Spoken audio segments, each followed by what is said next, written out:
বতাহ আচলতে মানুহৰ এটা উৎকৰ্ষ সাধনৰ ঔষধ বুলি ক'ব পাৰে আৰু কৰ্ম প্ৰেৰণাৰ এটা মাইলস্টোন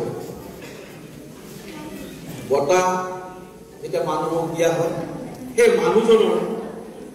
পূৰ্বৰ কৰ্মৰাজি যেনেকে এটা স্বীকৃতি দিয়া হয় তেনেকে নতুনকৈ কাম কৰাৰ আৰু এটা দায়িত্ব দি দিয়া হয় বঁটা দিয়াৰ লগতে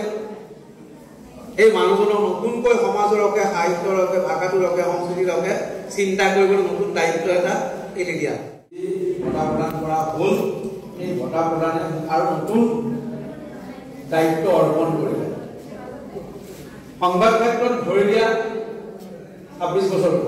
অতিক্ৰম কৰিলে আৰু যিকেইগৰাকী স্থানীয়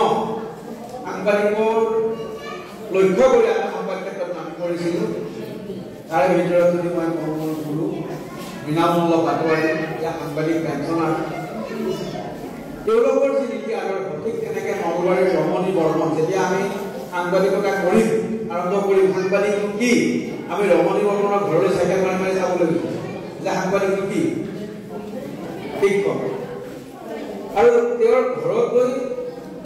এটা বেলেগ ধৰণৰ ৰূপ প্ৰেৰণা পাইছিল পেপাৰবিলাক যি ধুনীয়াকৈ সজাই ৰাখিছিল বা তেওঁৰ যিখিনি কথা সেই কথাই যথেষ্ট আকৃষ্ট কৰিছিল